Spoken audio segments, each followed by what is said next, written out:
11 सितंबर 2001 ये अमेरिका के लिए एक ऐसा खौफनाक दिन था जिसे अमेरिका तो क्या पूरी दुनिया आज तक नहीं भूल पाई, क्योंकि इस तारीख को मात्र 1.5 घंटे के अंदर एक के बाद एक अमेरिका का 4 प्लेन क्रैश हुआ और उस समय दुनिया की सबसे बड़ी इमारतों में से एक वर्ल्ड ट्रेड सेंटर का ये टावर जो मात्र कुछ ही मिनट में ध्वस्त हो गया। और इस घटना में तकरीबन 3000 से भी ज्यादा लोगों की मौत हुई थी, जिसके चलते कई दिनों तक ये घटना पूरी दुनिया की हेडलाइन बनी रही।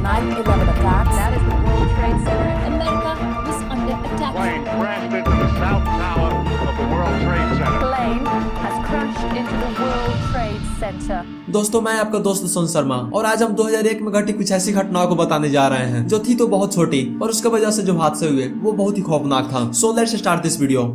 Number 1, rain of blood. 5 जुलाई 2001 की शाम करीब 2:40 पर केरल में एक ऐसी घटना हुई जिसे आज तक कोई भी एक्सप्लेन नहीं कर पाया। दरअसल उस दिन केरल में ऐसी बारिश हुई जिसे खून का बारिश कहा जाता है, क्योंकि उस बारिश का पानी बिल्कुल खून की तरह लाल था। पहले तो साइंटिस्टों ने बताया कि ऐसा पॉल्यूशन के कारण हो सकता है, लेकिन जब उस बारिश के पानी के सैंपल को लैब में ले जाकर इलेक्ट्रॉन माइक्रोस्कोप के जरिए जब उसकी जांच की गई तब पता चला कि उसमें मौजूद पार्टिकल्स जो बिल्कुल इंसानी ब्लड के सेल्स जैसी थी, लेकिन उसमें कोई डीएनए मौजूद नहीं था। पर ये वाटर ड्रॉप्स इतनी ज्यादा मिस्टीरियस थी कि इसे साइंटिस्टों ने पूरे 12 सालों तक लैब में रखा। लेकिन 2012 में यूनिवर्सिटी ऑफ गैलमोर्गन में जब कुछ एडवांस टेक्नोलॉजी के साथ इसकी जांच की गई तब पता चला कि उसमें डीएनए मौजूद था। पर ऐसा कैसे हुआ ये आज तक रहस्य बना हुआ है।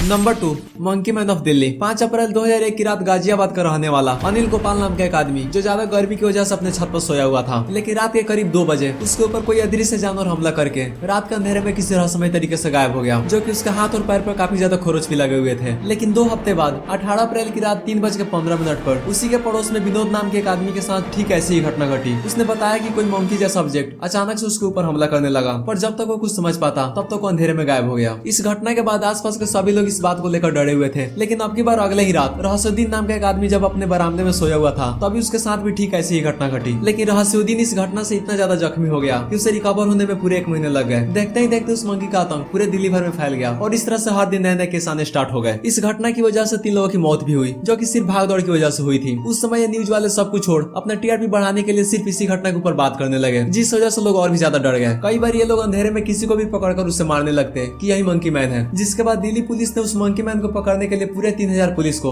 अलग अलग एरिया में रखा और उसके ऊपर एक इनाम रखा कि जो भी उसे पकड़ेगा उसे पूरे 50,000 का इनाम दिया जाएगा। यहाँ तक कि लोग न्यूज में आने के लिए झूठी मोटी कहानियां तक बनाने लगे और इस तरह से धीरे धीरे पुलिस के पास पूरे 379 कॉल आए इस घटना को लेकर। लेकिन एक इन्वेस्टिगेशन के बाद पता चला कि वो सारे कॉल फेक थे, जिसके चलते दिल्ली पुलिस ने तुरंत एक्शन लिया और कहा कि जो भी झूठी अफवाह फैलाएगा या कॉल करेगा उसे उसी समय जेल में डाल दिया जाएगा। जिसके 25 मई 2001 के बाद उस मंकी मैन के केस आने अपने आप ही बंद हो गए। लेकिन इस तरह से एक झूठी अफवाह ने पूरे देश के लोगों का होश उड़ा कर रख दिया था। नंबर 3, शाही परिवार हत्याकांड। 1 जून 2001 की रात 8 बजे नेपाल के राजा वीरेंद्र अपनी पूरी फैमिली के साथ नारायण नीति महल में खुशी खुशी पार्टी कर रहे थे, लेकिन तभी उन लोगों के साथ एक ऐसी घटना घटी जिससे पूरे नेपाल का अधिकतर लोग सदमे में आ गए। दरअसल उस पार्टी के आयोजक राजा वीरेंद्र शाह के बेटे दीपेंद्र शाह, जो अपने दोनों हाथ में गन लेकर महल में घुस गए और पूरे शाही परिवार के साथ खुद को भी मात्र कुछ ही मिनटों में बहुत ही बेरहमी तरीके से खत्म कर दिया। पर उन्होंने ऐसा क्यों किया इसका पता आज तक नहीं चल पाया। पर कुछ थ्योरी ऐसी है जिससे साफ पता चलता है कि दीपेंद्र ने ऐसा क्यों किया होगा। पहली थ्योरी यह है कि दीपेंद्र एक लड़की से प्यार करते थे और उसी से शादी करना चाहते थे, लेकिन दीपेंद्र की फैमिली इस रिश्ते के बिल्कुल खिलाफ थी। इसके अलावा वे अपने पिता को मारकर खुद राजा बनना चाहते थे, ऐसा कुछ लोग मानते हैं। पर इस घटना में 9 लोगों की मौत के बाद वीरेंद्र का भाई ज्ञानेंद्र राजा बना, लेकिन लोगों ने उसे स्वीकार नहीं किया। पर इस घटना में ज्ञानेंद्र की फैमिली को छोड़कर बाकी सभी लोग मारे गए थे। पर ज्ञानेंद्र की फैमिली बच कैसे गई जबकि वे सभी लोग साथ में थे, ये सोचने वाली बात है। इसके साथ इस घटना में कई ऐसे राज छिपे हुए हैं जिसका खुलासा आज तक नहीं हो पाया।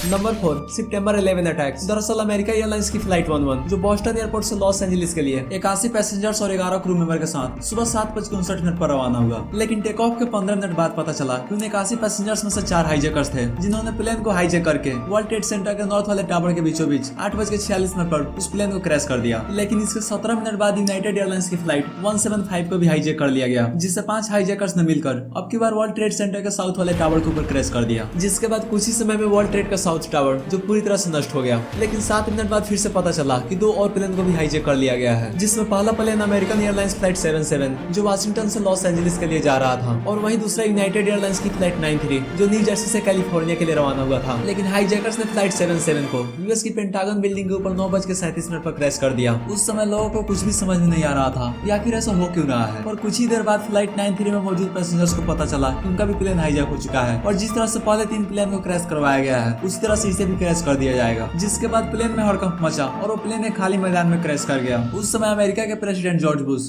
जो फ्लोरिडा के एक स्कूल में घूमने के लिए गए हुए थे और उनके स्टाफ ने जब इन सारी घटनाओं को उन्हें बताया तब उन्हें यकीन नहीं हुआ कि ऐसा हो ही नहीं सकता है। लेकिन 10:28 पर वर्ल्ड ट्रेड सेंटर का नॉर्थ टावर में गिरकर मलबे में तब्दील हो गया और जब तक ये खौफनाक सुबह दोपहर में बदला तब तक पता चला कि इस हादसे की वजह से तकरीबन 3000 से भी ज्यादा लोग मारे जा चुके हैं। तो दोस्तों वीडियो कैसी लगी कमेंट बॉक्स में जरूर बताना और अगर आपने 2014 की वीडियो नहीं देखी है तो यहाँ साइड में क्लिक करके जरूर देखना और लाइक शेयर सब्सक्राइब भी कर देना जो कि बिल्कुल फ्री है। मिलता है अगले वीडियो में किसी नए टॉपिक के साथ, तब तक के लिए जय हिंद।